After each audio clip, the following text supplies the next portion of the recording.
I wanted to start off by talking a little bit about some characteristics of champions and what makes them so special and what makes them so inspiring. Champions have physical attributes at the top level of sports, okay?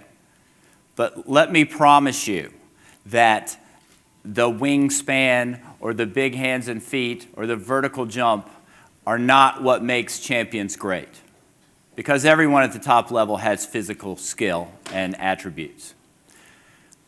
What makes champions great is what's up here and what's in here.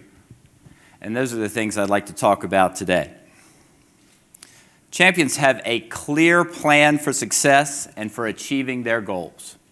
It's not just a random occurrence where they show up at a game or a swim meet or some other event and just get in there and the talent takes over. They have a plan.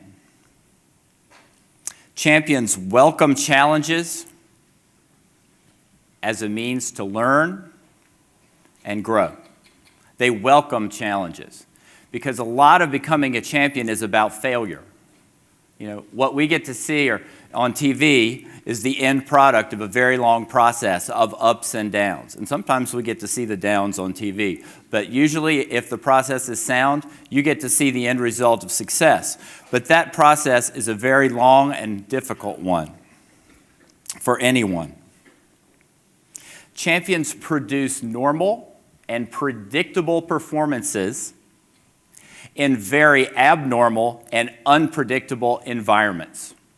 Talk about that a little bit later, particularly in terms of the Olympics, which I always tell my kids the Olympics are a series of sporting events arranged around a big media event, which is about what it is these days. Champions rehearse success on a daily basis, mentally, physically, and emotionally. They value the process of success more than any particular outcome. I think if I had to say my coaching philosophy, that's it. The process is more important than the outcome, because that's what is controllable and that's what's within our ability to deal with. The outcomes are largely dependent on what other people do. I think Nick Saban, coach at Alabama, he has a really good saying. He says, "Don't look at the scoreboard, play the next play." And that's what we try to do when we're swimming. We don't worry about what's going to happen at the end or what place we're going to get. We worry about how we're going to do the first turn.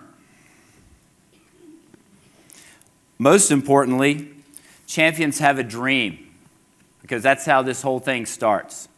And they have a passion for pursuing that vision of success that they have, that will overcome obstacles, get them through the tough times, and carry them to some spectacular performances throughout their career.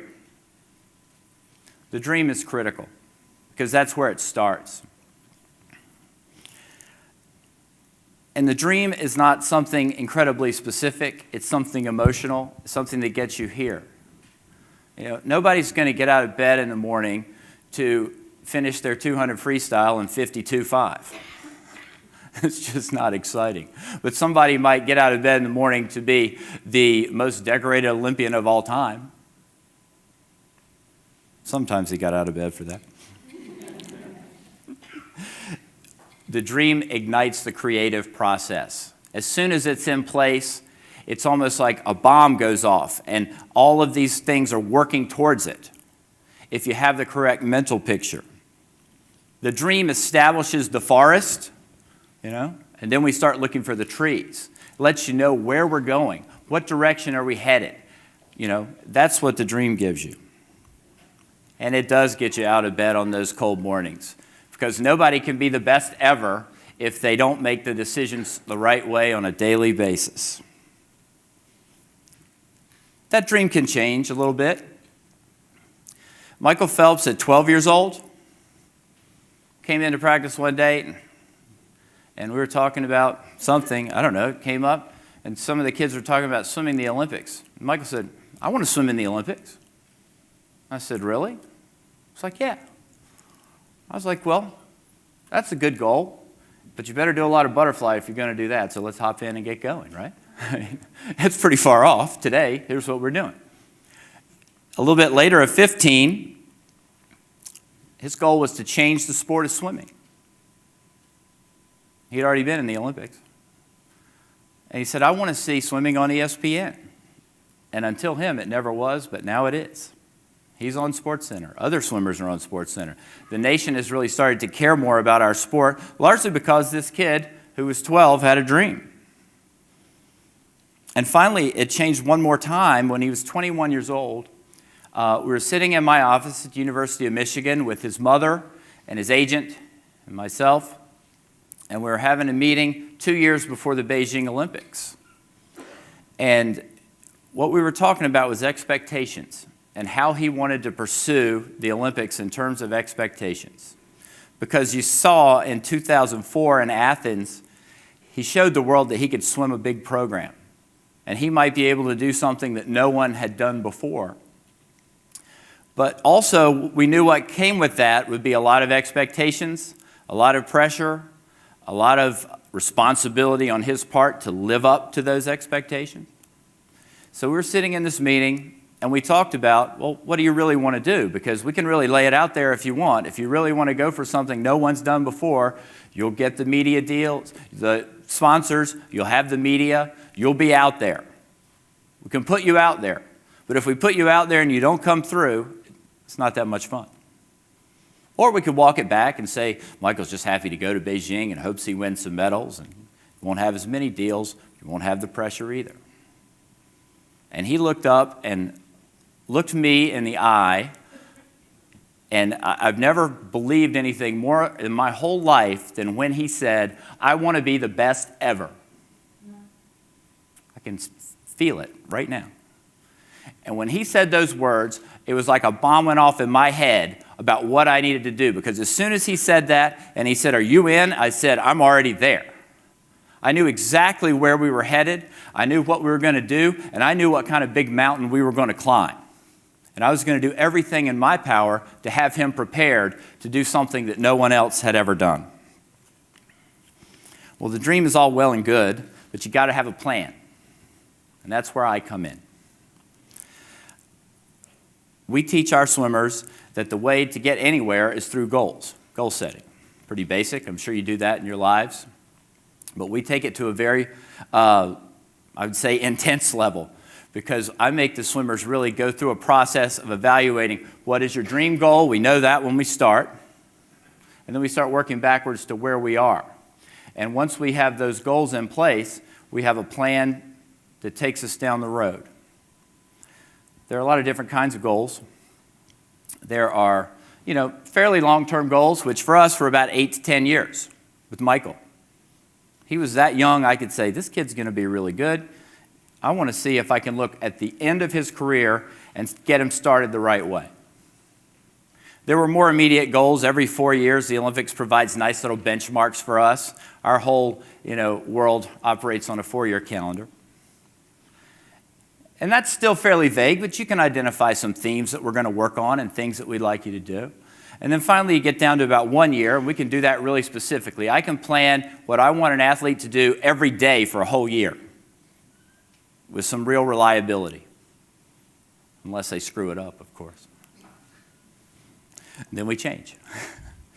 But the most important goal that they have is short-term goal, and it's not even short. It's what I call the immediate goal, and it's where the rubber meets the road. And that is, what are you going to do right now?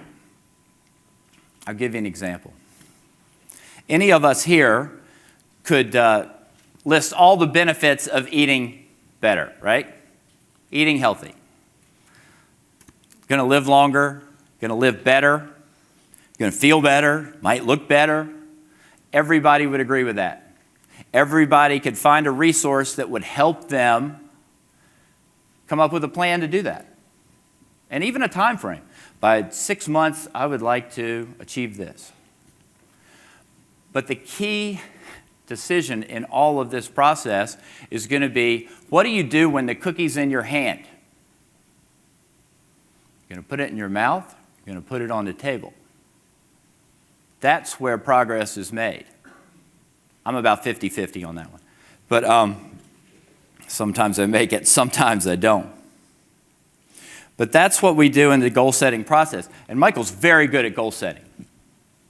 When Michael was 13, I sat down and took him through a goal-setting process where he listed 3 events. He listed his times to the 100th of a second that he'd like to swim, 3 things that he would have to do to achieve each goal, and kept that paper on his refrigerator, so he looked at it every day. He ate a lot, so he saw it a lot, right? He was 13.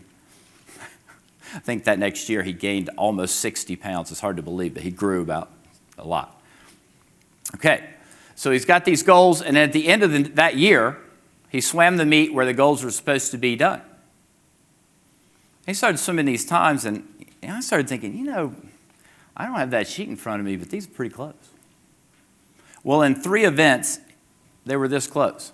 His 200 fly was 204.68. He went 204.68. That's hard to do, right? In the 1,500 meters, which lasts longer, the goal was 16 minutes, .00. He went 16 minutes, .8. So he was 0.8 of a second over 16 minutes. And in the 400 IM, he wanted to go 431.86. He went 431.81. He does that all the time. And to me, that means if you have a very good eye for goal setting and you know how to specifically turn that into your training on a daily basis, you can predict what your performance is going to be. The goal-setting process also lets you choose the menu of things that you're going to work on a daily basis. Champions need things to work on. They all have things. A good example for this past meet was a young lady that swam with us, Allison Schmidt, who ended up actually winning 5 medals, 3 gold medals, after winning 1 bronze medal the last time in Beijing. And I felt like for her big challenge was strength. She wasn't physically very strong, and that's really important in terms of swimming. So we started working on some simple goals, and I think one of the reasons people say, how did Allison improve so much? I'll say it's very simple. She went from being able to do 0 pull-ups, okay, to being able to do 3 sets of 8 or 9. That's a significant change. But when we have a plan where we're looking for what are the strength gains we need, what are the gains we need in the water, what are the technical improvements we're going to make, all of these things kind of come together and you can work on it in a comprehensive unit. And that's how performances are made. Being the planner, and you got to think of me as like a GPS, right? Like swimmers driving this car. I'm that annoying thing on the dashboard, okay? I'm saying turn right, and sometimes they turn right, and things are good. But sometimes I'm saying turn right, and they keep going off to the left, and then all of a sudden I'm like recalibrate. You know how that does? Get you back to your goal? Well, that's how these plans are. And I'll tell you how one time our plan came off the tracks. In late 2007, Michael had the best swim meet a swimmer had ever had in the Melbourne World Championships. He won 7 gold medals, broken, I think, 6 world records, and we were looking pretty good for Beijing. Because my goal for 2007 was to have him so good at that World Championships that he could be 20 or 30% less and still win every event in Beijing. And I thought we were there.